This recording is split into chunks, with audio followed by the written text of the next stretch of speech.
Peace and welcome back to another episode of Q Points Podcast. I am DJ Sir Daniel. And my name is J Ray, sometimes known by my government as Johnny Ray Cornegay III. Good evening, folks. Q Points Podcast, the podcast dropping the needle on Black music history. J Ray, what it is, what it do. I feel like I just saw you a couple hours ago. It was last night. You know what I'm saying? We did something special last night. So we are going to be doing this for our members. So we're getting that back up and running. But we did a dry run last night over on Mixcloud. So me and you, we had a good chat about Big Mama. You know what I'm saying? By Roxanne Shante. We absolutely did. So why don't we? And yes, thank you to one of our day ones is in the chat already. Mark, shout out to you. And yes, it is the beginning of Black music. It's not Black music history, but Black History Month. And you know we fit right in everywhere. Matter of fact, whenever you need somebody to come in for your Black history, school specials, church talks or whatever. I don't know how well we'll do in the church, but you know, call Q Points. We are definitely part of Black history because Black music is part of Black history. So Yes. with that said, as J Ray alluded to earlier, he was talking about the new things we're doing on Mixcloud and all the different types of treats that we have for our subscribed listeners and viewers. So J Ray, please tell them how they can become part of that flock, of this congregation of Q Points Podcast. You know what I mean? Y'all need to become part of the Q Points crew, congregation. So the first things first, if you heard us say this, if you are watching us say it, you are already doing the most amazing thing that you can do. And the only thing that you need to do is hit the subscribe button. And if it has a notification button, hit that too, so that you can get notified whenever we have a show. That is absolutely free. The other thing that you can do that is absolutely free is you can join our newsletter. If you visit qpoints.com, that gives you an opportunity to join the newsletter. Also, you can visit our magazine. You get so much dope stuff.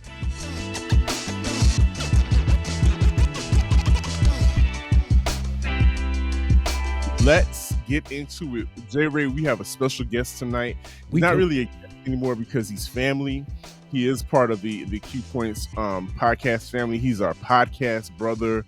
And we are very excited to welcome Duval's very own Jacksonville, Florida, the man, the legend himself, Mr. Al Pete, the mayor of Al Pete's neighborhood. I mean, what else can you say? Matter of fact, I'm going to just let him tell you all the great things he's doing. But first and foremost, brother, Mr. Al Pete, how are you feeling today?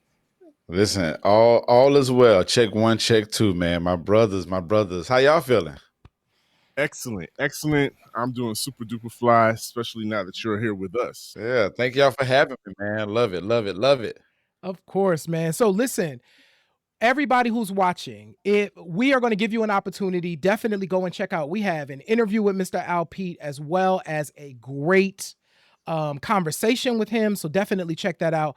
But Al, tell us what's going on in Mr. Peterson's neighborhood with all the stuff that you're doing. Fill us in on what's going on with Mr. Al Pete right now.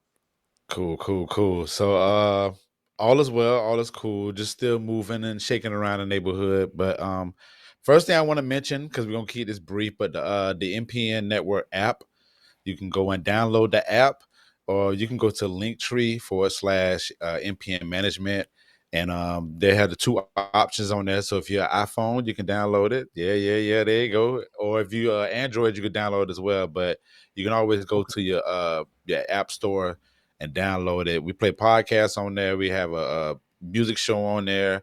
We have Q Point commercials on there. So while you're listening, you're gonna hear that Q Point commercial going through that thing. Yes, sir. So that's number one. And then number two, I just started a radio show called The Neighborhood on WJCT. It's here in Jacksonville, Florida. It's an NPR affiliate station, part of JME Saturday nights, but it comes on Saturdays at 9 p.m. And it's just 1 hour of me playing some dope music, man, and kind of taking people through the neighborhood, like, figuratively the neighborhood. So I give people a good walk, good music type of vibes. Definitely stick with the hip hop, uh, soul, funk. You might hear a little jazz in there as well, but depending on the week, that's how I feel. So running in the second month right now. So yeah, that's where we at with it. That's excellent. I come from radio, and the importance of terrestrial radio cannot be denied. Going into the studio and just seeing the equipment, the boards, the mics, it's really an experience for somebody who is a true radio head. So I'm super duper happy to hear that. Hear big things are going on for you, Mr. Al Pete. Tonight, though, on this particular episode, we're going to get to talk about the one and only J Dilla and how his impact on music. Because you guys can't see it, but J Ray, if you're watching, you can see it. J Ray is like super psyched right now. And of course, we waited till this moment because Dilla's birthday is upon us. And what better way to celebrate the man and his legend and hard work in this thing we call black music? Dilla holds a special place in my heart. So there are different points in my life where I heard something that changed me. And Dilla is responsible for one of those moments, but really two of those moments that happened because he's related to one. There's an artist that worked with him who created one of those moments. Actually, back there, it's a Wajid moment. We'll talk about that down the line. But having this conversation about this brother we're celebrating his birthday. Dilla was born on February 7th. He would have been 50 this year, which is crazy. Dilla would have been 50 this year. And he passed away 3 days after his birthday on February 10th, 2006, out in Los Angeles, where he was at the time the roommate of one Common. You know what I'm saying? So Dilla, real quick, let's do a quick history rundown for folks that don't know. So Dilla was born, James DeWitt Yancey. He was born in Detroit. And from like a young age, so it's interesting, Dilla was one of those kids who grew up around music, and music all through the house and in the family, and was really just kind of smart, right? And really began to get involved in music production stuff in kind of this really interesting way. So there's a book about Dilla. It is the Encyclopedia of Dilla. Essentially, it's called Dilla Time, The Life and Afterlife of J Dilla, the hip hop producer who reinvented rhythm. And it wasn't until I read this book that I understand why Dilla was so impactful to me, because I couldn't put into words why. But one of the things that gets talked about with Dilla is that he would produce, y'all remember these too. Do y'all remember them little cassette? There was like a cassette recorder, but it was essentially a reel that you could like record multi-tracks on, but it was a cassette. It was like 4 tracks. So Dilla, of course, had one of those. But here's what the brother would do in order to create his beats at the time. He disassembled the machine so that he was able to manipulate how quickly or slow the thing moved to speed up or slow down a piece of the beat that he wanted to create. This is the mind of how he was working, right? And Dilla in 1992, according to legend, Amp Fiddler, who just passed away. Rest in peace. Rest in peace to Amp Fiddler. Dilla was working in the studio, doing the thing that he did, and Amp was like, there's a machine. There's a machine that you can like make your beats on. You know what I'm saying? You don't have to, put all of the, the samples onto these tapes and all of that stuff. Like there's a machine. It taught Dilla how to use the MPC. Wow. And the brother like mastered it. But according to DJ Jazzy Jeff, and I agree, because I couldn't put this into words, what made Dilla special is he used the MPC like a drummer would drum, like a bass player would bass. So he's using this machine, which would make perfect beats, like somebody you would just play it, and everything that you heard from a Dilla production is how he wanted us to hear it. So that's who Dilla is. like as a foundation. And I first became aware of him in 95. The Far Side, Running came out. Great. That song. It's super soulful, and you know what? That song made me take Far Side seriously. Not in the sense that I didn't look at them as dope MCs or like but they came from a comedic standpoint. If you remember the Your Mama record and stuff like that, and but that song showed another side of them, and I think that's what Dilla did to any artist that he worked with. He brought out something so soulful within them that it allowed them to show a different side of themselves. And going back to what you were saying about his ingenuity, thank you, Crate Digger. It sounds like he was using a Tascam 4-track. Mm-hmm. And so there's something to be said about the ideology of hip hop is creating something out of nothing, yes, or using what you have. Mm-hmm. And that is part of the foundation and ideology of hip hop. And for him to, he's like he's part of the, the tribe and the native tongues descendant. So I get it. I get it completely. He, you can hear that is part of his lineage. Yeah. Al, when did you become aware of of JD? Because he was JD, and that was the thing. Because we had known Jermaine Dupri, and so we had a JD, and then all of a sudden it was like, "Who's this JD? I don't know who this is." Yeah. Right. So I didn't discover. Well, I was listening to Dilla and didn't even know it was Dilla. That was the crazy part. It was like, so I was like 3 years in when I first heard a J Dilla beat, which was probably Running. Mm-hmm. But when I got to school, Savannah State, I had a homie that I still talk to this day, man, from Detroit, and he had a Slum Village tape. And I was like, who is this Slum Village? Who are these Slum Village people? And it was, so he broke it down on that tip. And then that's when he was telling me like JD produced this, and this. And then I remember going back to all of the songs that he mentioned. It was like, oh my goodness. And Lab Cap in California.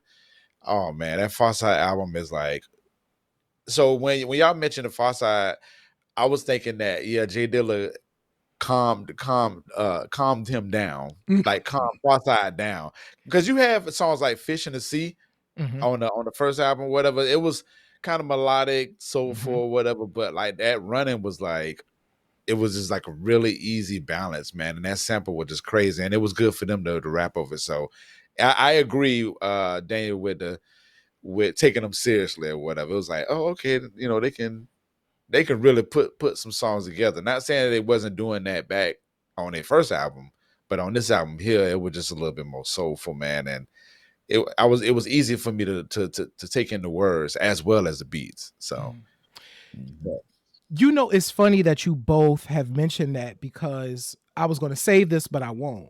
So I, of course, had talked about the fact that Dilla is part of that, was one of those producers that I heard and suddenly heard stuff differently.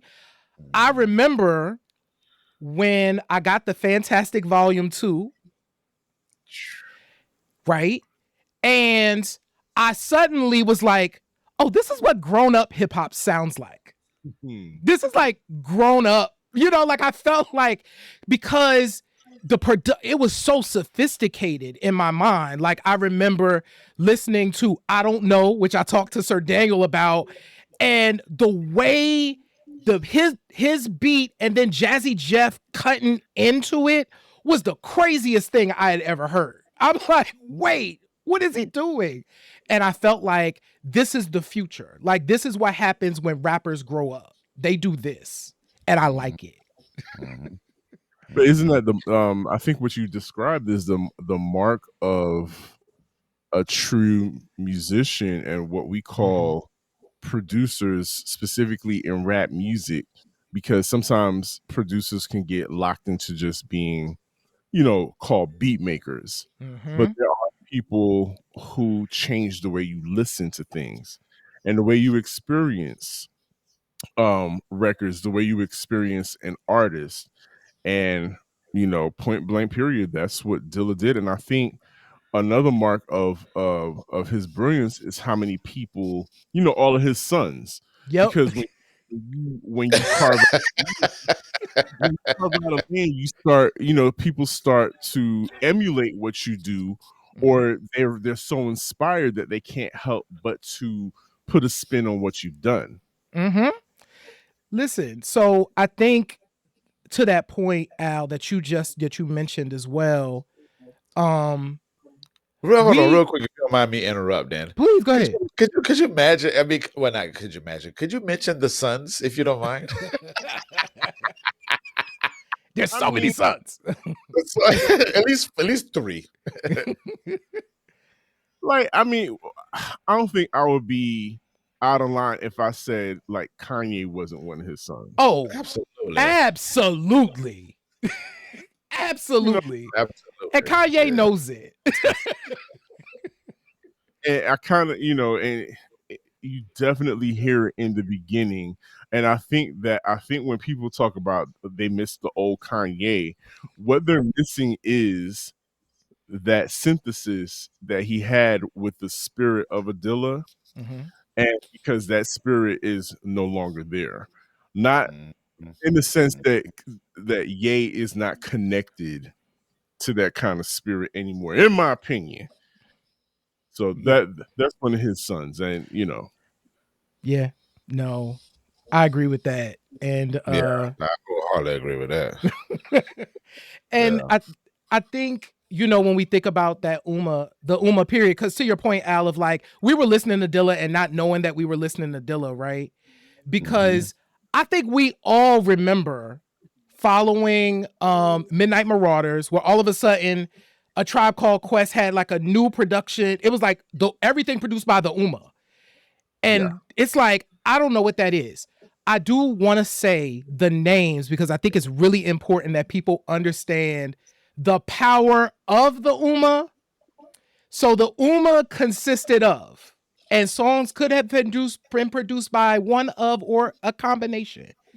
Dilla, Q-Tip, Raphael Sadiq, Ali Shaheed Muhammad. That's crazy. That's nuts. That's as the young folks will say, that's wild. That's wild. And the sound, I mean, even from the sound from I don't know what I mean, I'm gonna say that I was young. So I was still kind of learning music, still learning hip hop, but I felt like I was in it a little bit, but I was still like learning, especially around like that 93 to 97 period. It was just the sound, but it's like the sound the sound bent.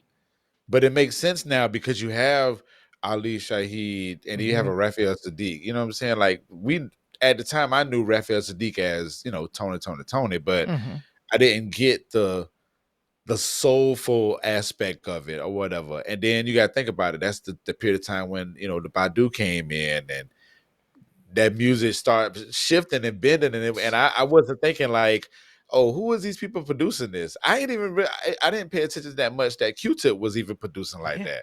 Because when I started learning the story about Kanye, I was like, oh, this sounds like what Q-Tip does. Okay, so Q-Tip is this. Oh, okay, cool. And then when does that make sense? It's like when J Dilla came about, after I found out about him, I'm like, oh, this makes like total sense. Like totally makes sense. So yeah.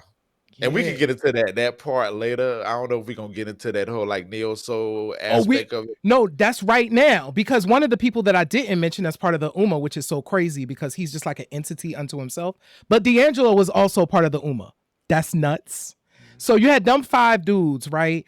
But then, as the story goes, Dilla was like, so Q-Tip was used to this model because they did this in a Tribe, right? None of us knew that Q-Tip was like the master of the production because everything was produced by A Tribe Called Quest.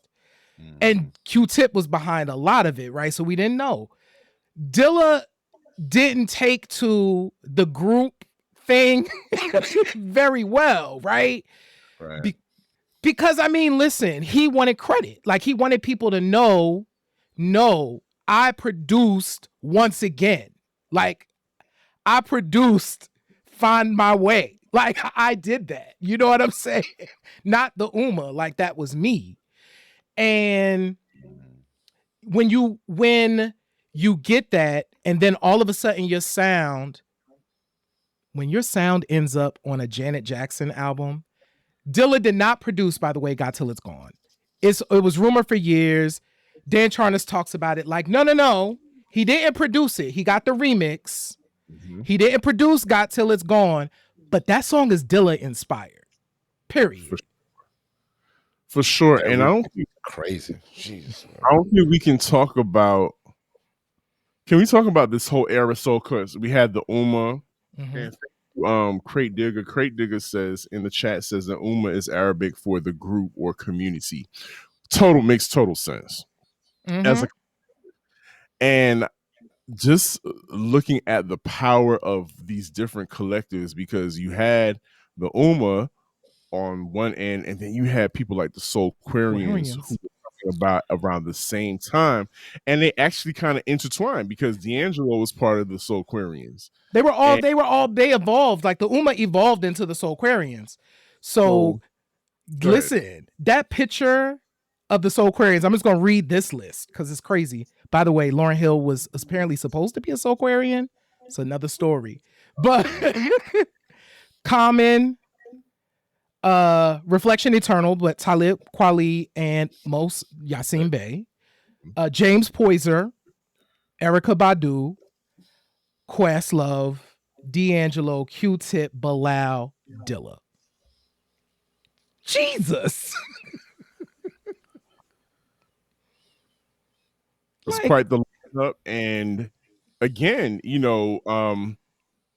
imagine all of these people coming out and they're about to impact the world all at the same time, separately,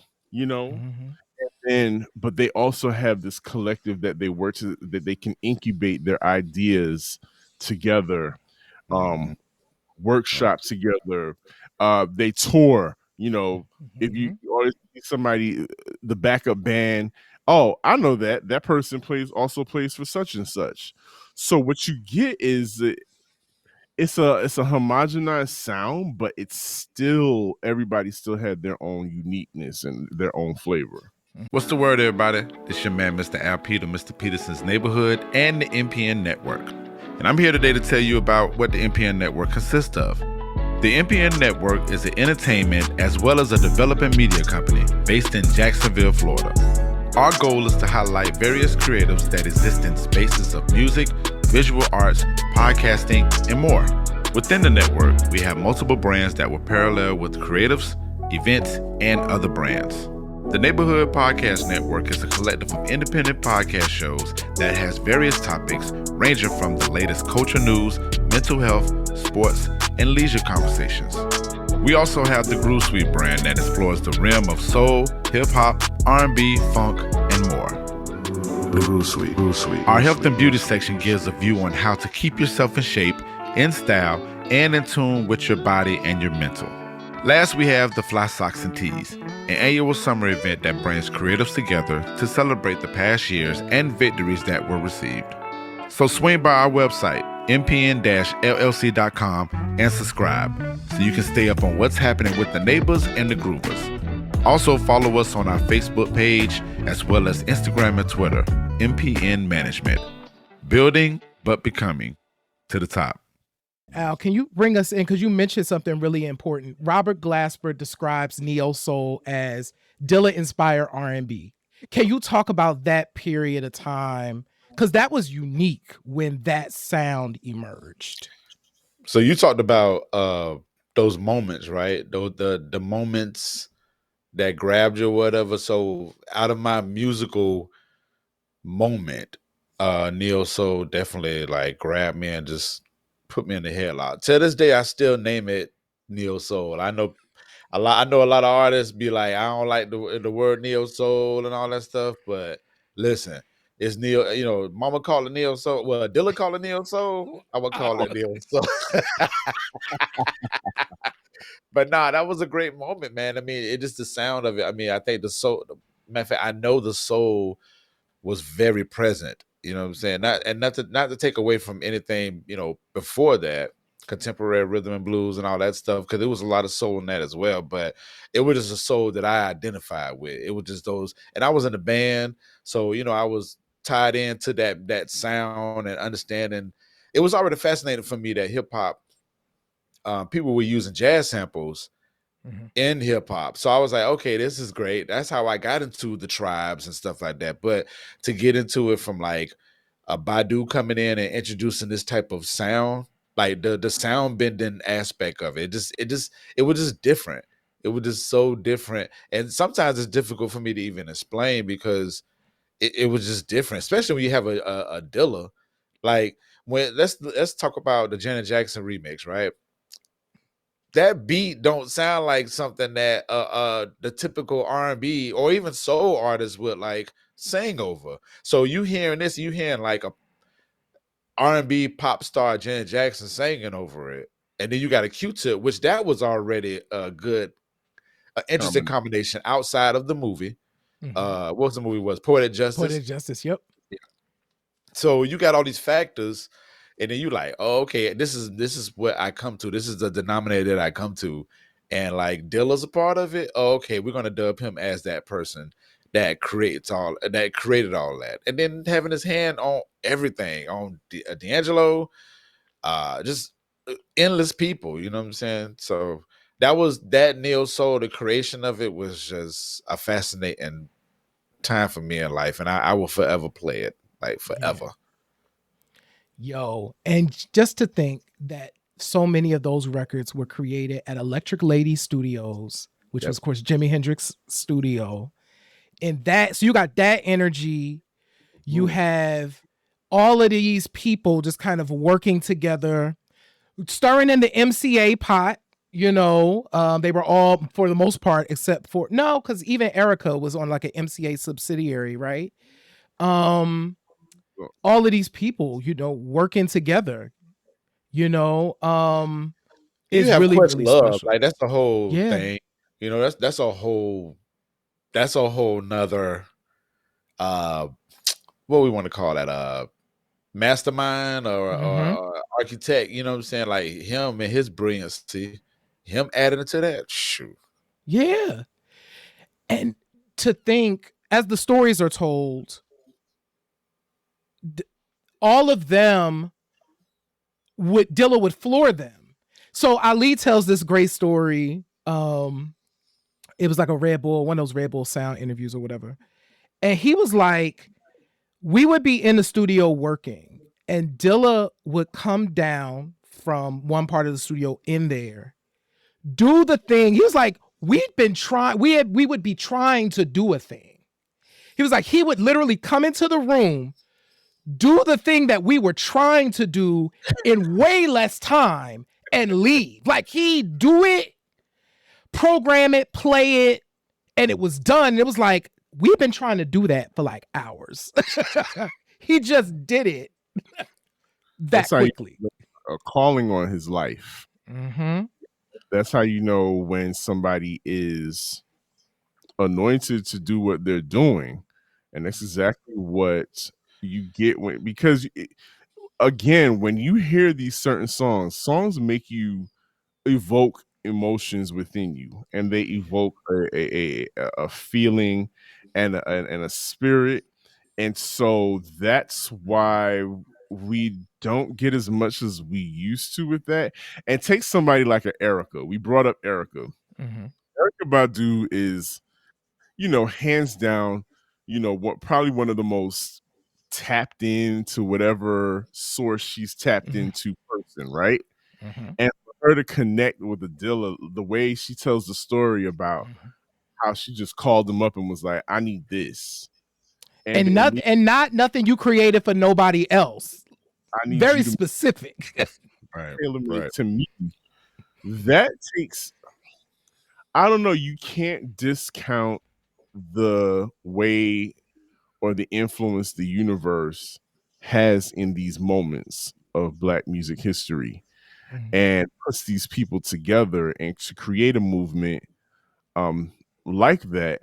And as much, and I don't even think anybody's trying to replicate it, Mm-hmm. because within that moment of time it seems like that kind of stuff stayed there, but the music, for whatever reason, because of that anointing, is still long lasting and is timeless. Yeah. Those timeless things that, and Alp, you can attest to this as a fellow DJ. Mm-hmm. It doesn't matter. You can put those joints on in any set, whether you are trying to, you're doing a hip hop rapidy rap set, or you're even doing a kind of R&B mellow set. You can throw Digger in there. I mean, you can Mm-hmm. throw Dilla in there. And so, there's so much to be said for that, and to live and to do all of that in a very short span of time. Yeah. Yeah. Very, a very short span of time. Like, I mean, when we talk about Donuts, you know what I'm saying? That album and how that album was created. Um, like reading the articles as well as the documentary that I saw. What Mm-hmm. was it? The Legacy joint? I forgot the Yeah, name the of New it. York Times documentary. Yeah, yeah. That, I mean, just for them to go into detail like that, and just to know that this guy was making like a soundtrack. You know what I'm saying? Like Donuts is. I mean, we go to what we think about the draft, Mm-hmm. Japan joint. Welcome We to got Champion Detroit. Sound. Yeah, yeah. Welcome to Detroit, Champion Sound. Mm-hmm. All those type of joints. But I mean, even with the donut joint, it was just a very significant project that he did, and I think the stories behind that and the ability that he had to do it is remarkable, man. So, like that donuts is It's crazy. I rap over that thing to this day. because what's so significant. So let's talk about this period because I do think this is important. Sir Daniel, you mentioned something that I think is also, this is scary to people and not a lot of people are able to do it. The thing that happened with Dilla, and they kind of talk about it in that New York Times documentary that Al was just referencing, is Dilla just kind of switched his style in the middle of the height of what he was doing.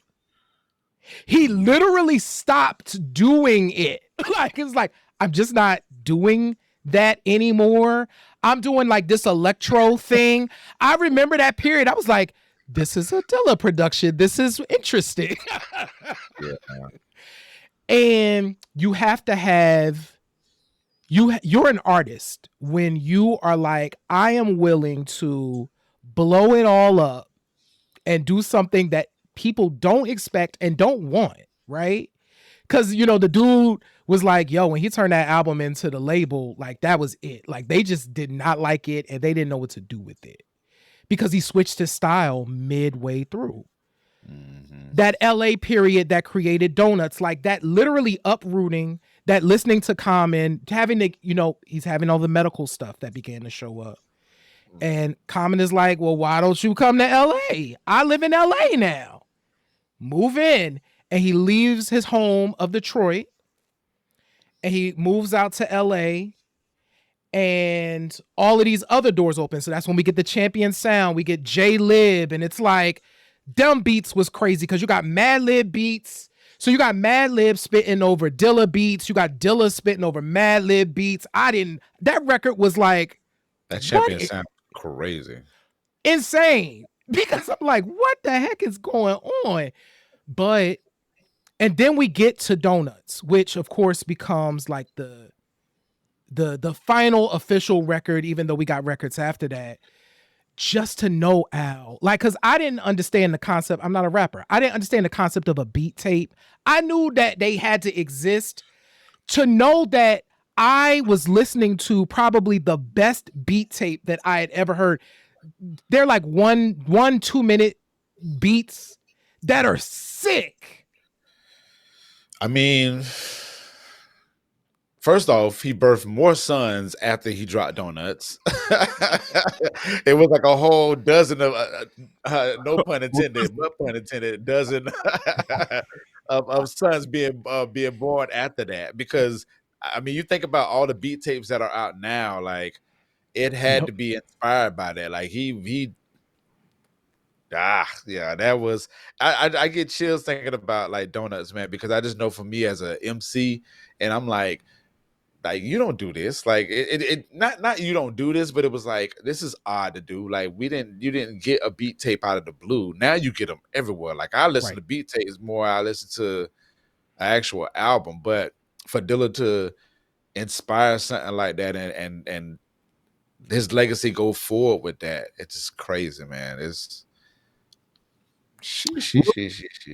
real quick. I do want to, when we talk about beat tapes, I do want to say and acknowledge Mark the 45 King. He's got quite a catalog of, if you want to talk about like originators of the beat tape, as it were, putting the samples together, we got to give homage to Mark the 45 King, because I mean, think about it. You get the 900 number that lives completely on its own to this day. Is the 900 or the 800 number? I think it's the 900 number. I think that's correct. Yeah. So just, I just wanted to connect that dot.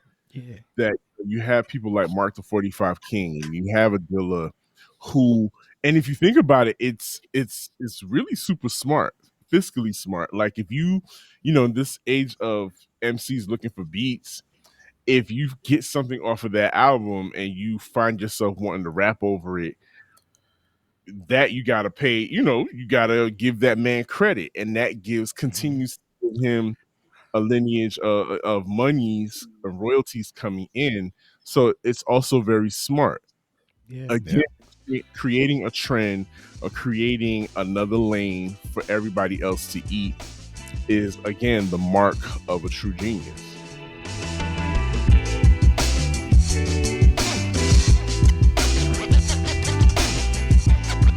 On Donuts, I know we talked about Drake. Drake rapped over one of my favorite beats. I know we're gonna talk about that later, but he rapped over Time, the Donut of the Heart. That was number 10 on there, but he rapped over it. I rapped over it. So many people rapped over that one particular beat. I mean, I want to say Usher. Now I don't know. The You're Gonna Need Me joint. You're Gonna Need Me. Okay, is that all right? I never knew that, but I mean, of course, it sounds absolutely like that. But I was like, I wonder if they got that from. Like, I think it came before. I think Confession, because that was on Confessions. I think Confessions hit in 2005. So Donuts hit in 2006. But just the fact, but Dilla's flip of that, even just like you got that Dionne Warwick and Dilla is flipping it. Light work, light work. Right. So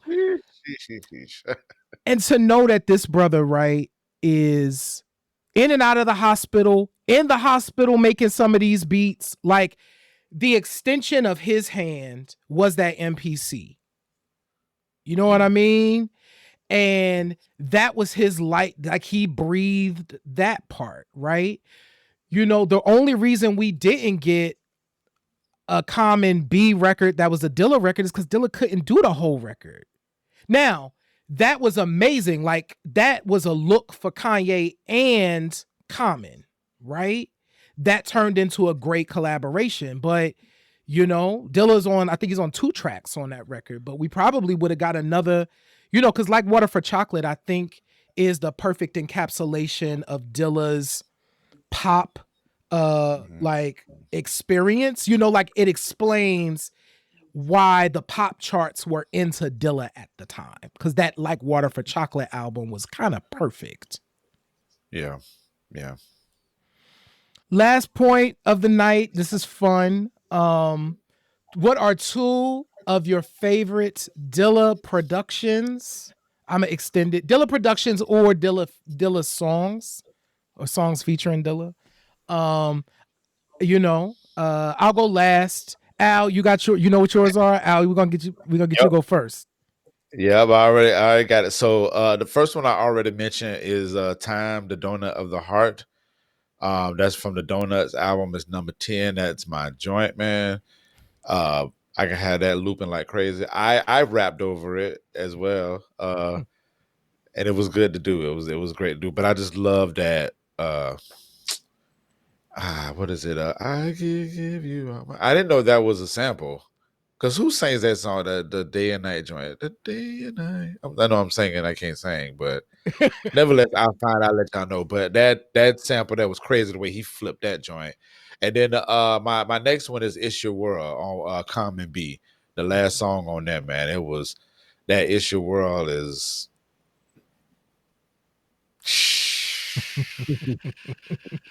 I'm talking about. Yeah. It's so great, man. But those are like my 2 for sure. Like, Cool. without a doubt. If I'm thinking J Dilla, I'm going them 2 quick. Yeah, those are dope. Sir Daniel, what are you picking? So my picks, we've talked about it. The first one we talked about before is the Janet Jackson "Got Till It's Gone" remix. Mm-hmm. It slaps. Having her gentle voice on top of that very hard kick is something that I don't know. It's romantic. It's funky at the same time. Again, from a DJ standpoint, like when I'm playing Sunday nights, that's something I can easily throw in the set there. It's relaxing, but your head will be nodding at the same time. And again, I love the fact that R&B artists, singers can get on top of a Dilla beat or a Dilla production and still sound at their top of their game and even bring something more out. And that's why my second pick is a very elusive. I mean, I check on Discogs very often to see if I can find this on vinyl, but it's a joint, but it's produced by Dilla, but it's the Faith Evans remix of "You Used to Love Me." It is, when I tell you, it is beyond dope.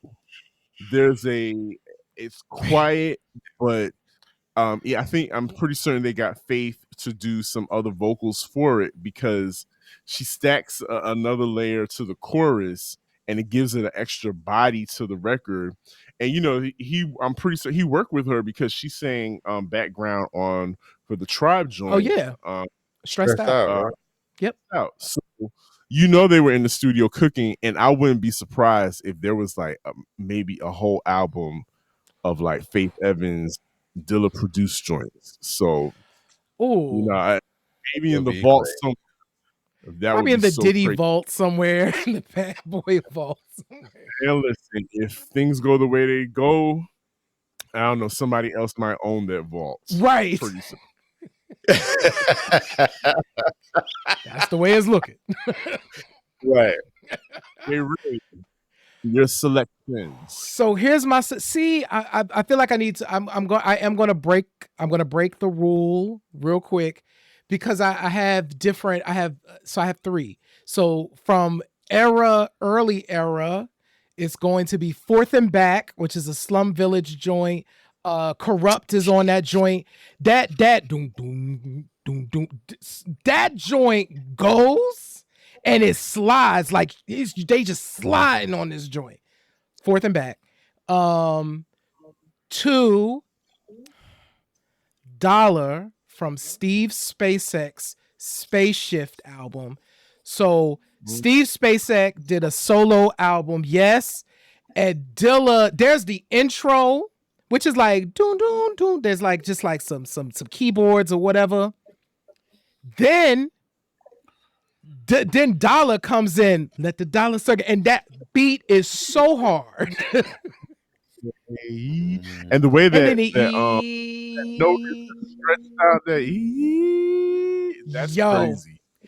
That was during that weird phase, right? That LA phase when he was just like doing something different, right? And very last, this is like one of my favorite posthumous Dilla productions, and it's House of Flying Daggers by Raekwon from the Only Built for Cuban Links 2. It's like Raekwon, Method Man. In fact, I have to look it up. Method Man, Ghostface, Inspector Deck. The joint is crazy, and it's on. They're spitting over this Dilla beat. It's nuts. So yeah. Right. Can I since you brought Rue, I'm gonna break Rue a little bit too. Might as well. I'm just so shouts out to Thelonious on comments like water for chocolate. Like the way that Dilla rhymed on that joint was absolutely insane. Like we talk about his production, but his rhyming skills crazy as well. But yeah, so shouts out to Thelonious. I just want to throw that in there for sure. No, you know what? I'm glad you mentioned that. It's really important because I know I talked about Fantastic Volume 2 being grown up rap, but I think the thing about it was the jazz like quality of the way Dilla like hopped on songs. Like it literally, he rapped like his beats sounded. You know what I'm saying? And that's like, that's a thing. That's a thing. And I remember Busta Rhymes talking about, I think it was the Still Shining joint, when he was like, no, like the beat was like that. I had to write my rhyme to match his beat. And that was crazy. And it was like, and if we know that song, like the drum pattern on that song is nuts. Just the sound of it was crazy. It had that orbit S type, you know what I'm saying, space type sound to it. And yeah, we'll be on this thing all day, but the Busta Rhymes effect on a J Dilla beat, like that's a whole nother conversation too, because I felt like Busta Rhymes like handled him and Q-Tip were like a great pair. So like Busta Rhymes and Dilla was crazy. Yeah. Shout out to Move on that Q-Tip Renaissance joint too. Anyway, we could do this all night. We could do this all night. Happy birthday to our brother. Just an inspiration for forever. James DeWitt Yancey out of Detroit. He changed Detroit, like really, like he put from Detroit from a hip hop perspective. Yeah, Eminem was out there and D12 and them was out there, but Dilla was like, when you think hip hop and you think Detroit, you often think of Dilla and all of the people that kind of spawned from him. Man, so happy birthday, bro. Man, so now that J Ray, you've gotten this off your chest, you've done it. I have to tell you, you did it justice as always. You did it justice as always, and I'm super happy that the one and only Mr. Al Pete was here to share in this experience with us. Thanks for for sure. Before we let you go, Al Pete, please let the people know how they can keep in contact with you. Remind them of the amazing things that you have going on, the several different platforms that they can catch you on. Indeed. Again, my pod brothers, I appreciate this opportunity to talk music with y'all. people, please stay in tune with the Q Points. They do absolutely great stuff, man. From the articles, just to, I mean, I got to go see what y'all did on Mixcloud. I need to see what's up with that. I got to snoop and see what's up with that. We'll Buy they send you the link. merch. We'll send you the bat link. We'll send you the Okay. Yeah, that's what brothers get. I love it. But no, thank y'all again for having me, man. The name is Mr. Al Pete. Go to mpn-llc.com. So it's M and Mary, P is in Peter, N is in Nancy, -llc.com. Check that out. Download the app, the MPN Network app. You can listen to some podcasts, listen to some music as well. The website will take you everywhere, basically. But if you want to like directly go to my socials, you go to Mr. Al Pete MPN on Twitter. That's majority what that's the place I'm majority at. So I'm there. Instagram is Mr. Al Pete, but I mean, just to save you some trouble, just go to mpn-llc.com and it'll take you everywhere that I'm gonna be at. So, and That's I'm right. sorry, neighborhood show. The neighborhood show Yep. Saturdays at 9 p.m. on WJCT News 89.9. You can listen to it on the website, jacksmusic.org. I'll be playing some good stuff on that, man. You definitely gonna hear some Dilla this month for sure. And happy Black History Month too, man. Happy Yeah. Black History Month, happy Black Love Month, all that stuff. Yeah. Yeah. For sure, for sure. So Mr. Al Pete, he's got a lot going on, and his hair is real, and his hair is still there. You support this brother. He's really one. He's a dope and this person. You know, ever since we met him at Afros and Audios, it's been nothing but love since. And I'm so happy for your success. Again, you know, J Ray and I, your family, you are part of the Q podcast family. And so, Jerry, just one more time for the folks at home, for the folks listening, let them know how they can support us as well and keep the lights on over here, as we like to say. Absolutely. Real quick, I want to shout out. There's been folks in the chat. Dripping in Black is like saying the same thing I said. Al Pete MPN Hey, has an app. listen, Yes. Dripping in Black, quit playing with me. Like, get off the chat. Go on somewhere. They like the app. Shout out to Dominic Lawson. Thank you so much for checking out the Lauryn Hill episode. Shout out to the brother Crate Digger. What's happening? Mark McPherson. We got Gil. Just shout out to all of y'all for just rocking with us. So really quick, y'all are doing the thing that is the most important thing. If you hear our voices, if you see us, subscribe where you are. It is absolutely free. If you want to do us a solid, share the show with your friends, your family, your colleagues, because if you like the show, they will probably like the show too, and that's also free. Definitely get more content. Follow us on Q Points Magazine, magazine.qpoints.com. We have all types of articles over there, including a dope article by DJ Sir Daniel talking about all the stuff that's been going on with rap beef lately. So definitely check it out. Join our newsletter on our website at qpoints.com. Those things are free. Definitely check out the Q Points store, store.qpoints.com, if you want to keep the lights on over here at Q Points. We just appreciate and we love y'all. We absolutely do. But J Ray, what do I always say? In this life, you have a choice. You can either pick up the needle or you can let the record play. Once again, I am DJ Sir Daniel. My name is J Ray. That has been Mr. Al Pete. Absolutely. And this is Q Points Podcast, dropping the needle on Black music history. We'll see you on the next go round. Peace. Peace.